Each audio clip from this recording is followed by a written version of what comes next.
Hello everybody, in this video we take a look at FPS Enhanced Reality. It's a pass-through mixed reality game that try to push the boundaries literally of what you can achieve in mixed reality using the Quest 2 VR headset.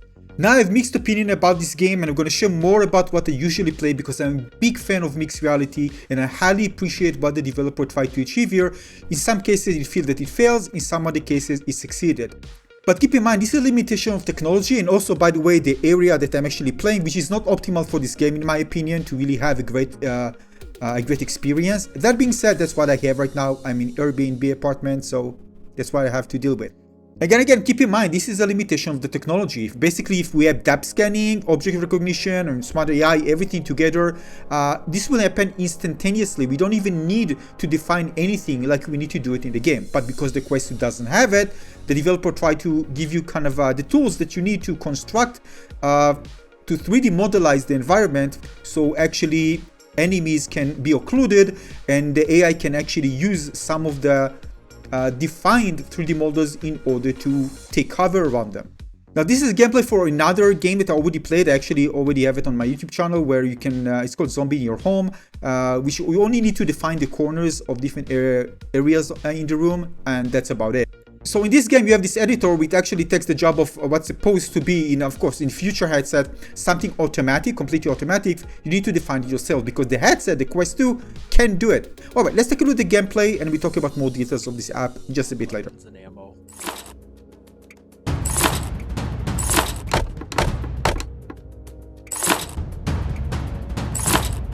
You can use your backpack by taking your left-hand controller, pressing the trigger, and reaching behind you. Hold the trigger, and you're able to place weapons and objects inside the backpack. You can take out your backpack anytime while you're playing the game to grab weapons or ammo.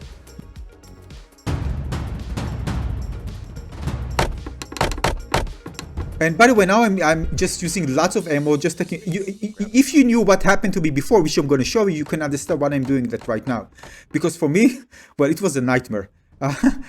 So basically, I just spawned many ammo and magazines, just threw them onto the bed, so I can have in there.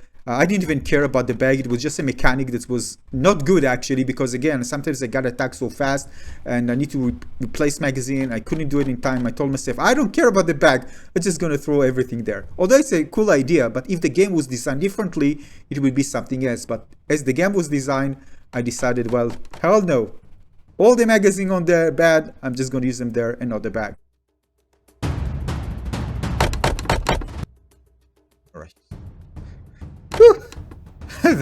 There were lots of magazines. Who needs the bag? Ready. They won't kill me now. Here we go. Alrighty. Let's go. Yeah, I'm actually gonna be in the corner. I don't care.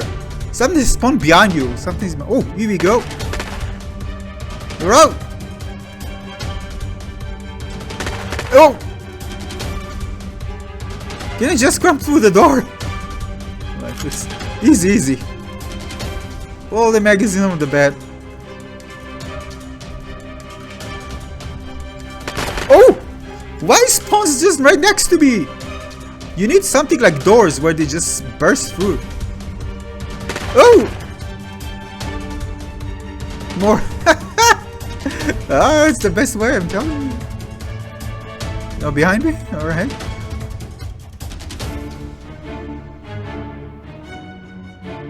Honestly, poor them. They don't have any cover. I mean, I put some for covers, but 5 minutes remaining. Alright, let's see if they're gonna use it. I mean, I try to be nice. Ooh! Oh,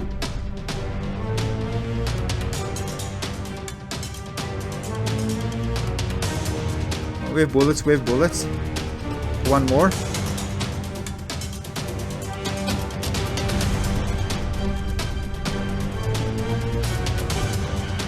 Nobody where? Oh! Why they spawn right next to you? Hello, they're not zombies.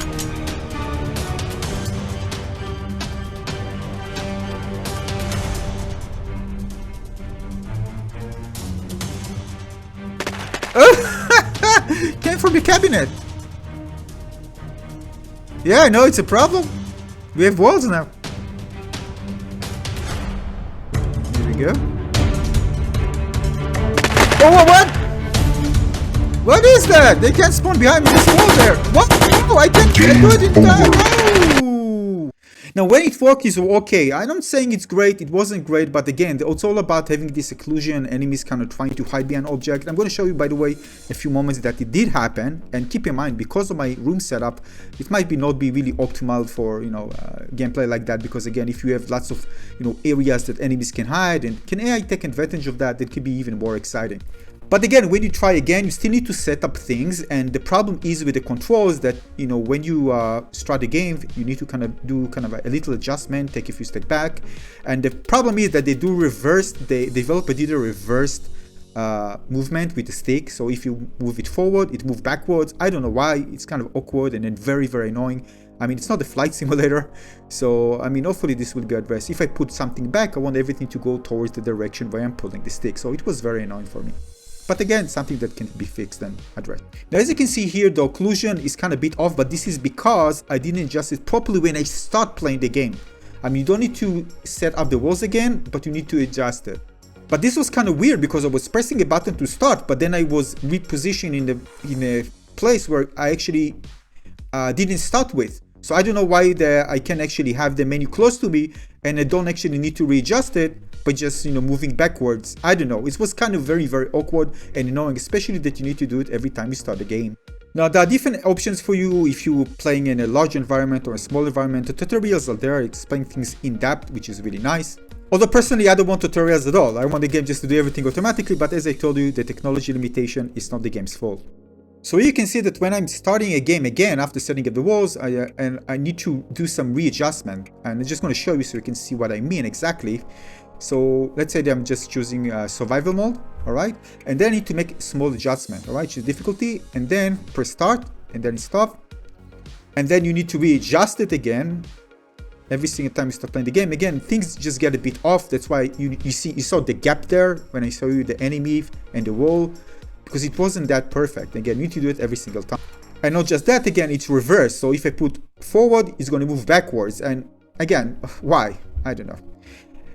Anyway, I don't mind all that, and just to get kind of a next-gen in quotations of occlusion and having set up cover and stuff for the AI, so I wouldn't mind. But again, I think many players will find this very annoying and cumbersome and tedious to do, for a game. But, well, right now that's what we have. Again, not the game's fault. The developer really tried to take it to the next level. It's just the limitation of the hardware. So again, although there is occlusion, again, with all this setup, it's kind of awkward. Something my setup was and they're coming through the walls. I don't know why. Again, things that, and of course, if they hit something, they're going to hit based on the walls that I actually placed. Again, it's like the physics react to the invisible 3D models that actually placed in the scene before that, all the walls and stuff. So it's actually there, you don't see it, and it's supposed to overlay other type of walls and objects in your environment, and so the enemies will react accordingly. Here, for example, when the enemy takes cover, look at that. That was actually beautiful. He's taking cover behind the table. Let me show it to you again. So as you can see, this was actually the highlight for me. Hey, the AI actually taking cover behind the table. But I think personally that slow movement for this game, just to get people excited, demonstrate the occlusion, slow movement is better because you can see enemy just moving slowly, maybe just standing behind cover so you can move yourself rather than have something that just feel more, I don't know, fast-paced and stuff. I don't know, and just something slower. That's why the zombies was actually a good idea in the previous game. And if you pay close attention, you can see that the bullets also kind of stuck. The bullet effect holes are kind of on the wall. Nice. And here's another example where I shoot an enemy on the bed. Look at them, just stuck there on the bed. Now the setup itself, I have to tell you, it was annoying. I actually don't want to do that, but again, limitation of the technology. You need to define the walls and object in the scene because this is how the enemies will be occluded. And also furthermore, if you define them as cover, which you can do as well for already placed walls, so for example like a table or maybe a wall that the enemies can hide behind, this can really kind of push the gameplay experience to the next level. But again, you don't have to do this, and keep in mind that if you have a more complex area or larger place, it might take you more time. Keep in mind that you can always, I'm going to show you, you can always adjust the size of the wall very easily. So you can position walls, you can set the height, and then you can just stretch them by holding. with the trigger and pushing it, and you can create a long wall like that.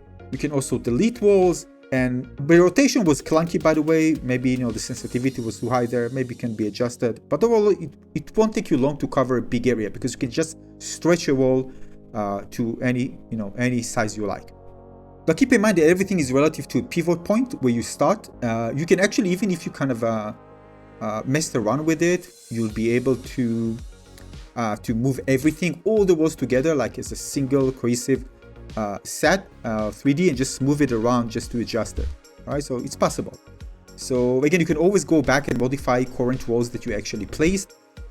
Set it up again, move it, rotate it, delete it. So even if you screw up with something, you can always go and change. Now, I think the UI personally was a terrible experience based on my experience. Just going to the menu and just clicking something instead of having this in the controls. Sometimes they're doing something on the other side, wall further away from the menu where it's actually located, and I need to go back in order to maybe do a delete or change something. This was just not a fun experience. The other thing is that you can really just reset and the menu will appear next to you. So if you press, for example, the Oculus button, we just reset the pivot point where you start with. So it will actually screw up everything, because it's just going to move the entire environment to the area you're actually standing. So, well, don't do that, because once you do that, you need to again adjust it again with the Oculus button until you get it right and back to the same place. But again, the good news is that once you set it up and you see, wow, finally, well, that's about it. Now it's set up. You don't need to define it again. You actually just can do some minor adjustment. Unfortunately, again, when you start the game, it can be a bit offset because you don't do it perfectly. But overall, again, once you spend the time, it's kind of a one-time thing, and then you can just enjoy playing. Now, if you look carefully at the scene, you can see there's one blue, which are walls, and the one that is gray, like the table, which is actually defined as a cover.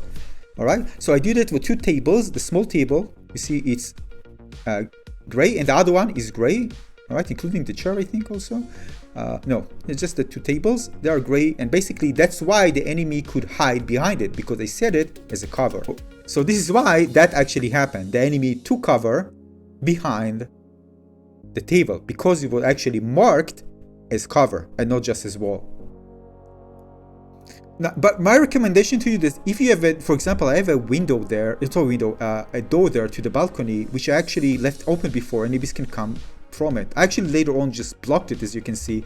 But even if it's closed and the door is not open, you can just leave it there, so you can actually just enjoy occlusion, enemies coming from there. I mean, it doesn't have to be perfect. So again, overall, I think it was okay. Again, the one thing that I like the most, again, is the ability to actually define everything myself, the environment, define objects for cover, and actually seeing that it worked, and it worked actually well the time that it did, I saw it. But this is a lot of work to actually enjoy a gameplay, which is not really that exciting. At least it wasn't exciting for me. And seeing enemies appearing out of the blue, when I play AR games with the phone, you have the option to set up like kind of virtual doors or maybe something in the ceiling. Enemies can drop kind of a hole in the ceiling, and actually the graphics there are kind of a PNG, transparent PNG that mimic a hole or maybe something from the ground. Again, virtual doors that can open, kind of give you kind of a more places where enemies can come from. So you can do that. You don't actually need to open your door. You can just set up a door there, and enemies can just open the door. It's going to be a virtual door and going to enter the environment. I think it'd be more immersive like that, rather than just making them appear out of the blue. So again, I highly appreciate what the developer tried to achieve here. Again, because if you use a phone, by the way, for example, an iPhone that have depth scanning and stuff, you'll be able to see, many type of apps and games. I haven't tried many of them myself, but the technology is there to create some really immersive experiences. For example, using the iPhone depth scanning, they can scan the environment super fast. And again, it looks at technology like object recognition. It can detect, for example, the cabinet there, table and stuff. It can automatically define them as cover for enemies. And this is why I'm waiting for the technology to come as a headset, again, in a headset, on the glasses, not through a phone. Through a phone, I mean, again, they can achieve greater things again because the technology is already there. But again, you just view it in a very, very limited screen, and it's just ruined the immersion entirely. So again, a big appreciation for the developer that actually tried to achieve something that can only be achieved now manually. And personally, I do hope that updates will come to this to make it even easier and more accessible, so more players can actually try it and enjoy it. because again, the other apps out there that make the setup easier, but again, they are much more limited in what they can achieve. So I guess you won't get anything like cover. Although you can actually define, by the way, the AI to actually take cover just behind walls. So if there's some kind, maybe a corridor, the AI can be programmed to hide behind them. So I recommend this to anyone who really want to kind of enjoy a pass-through gameplay experience with occlusion, and even extra AI, you know, they can take cover behind object in the scene. Keep in mind again that where I played, it's not, I think, in my opinion, the best place to actually play it. If you have a bigger area and more place to cover and more place to move around the area, I think it's going to be a better experience for you than it was for me. But again, keep in mind there's a learning curve, and you might be annoyed at first because it's not straightforward, and there are things that need to be improved here. And again, on top of all that, there are two different game modes you can try. One is what you see here, by the way, is the night mode, which is really cool. By the way, use your torch. You can actually light up things in the environment to check out where the enemies are coming from. So again, give it time, set it up correctly, and hope you get even better experience that I had. Again, it's also related to the environment that you're actually playing and the way you set it up. Have fun. I'll see you on the next one.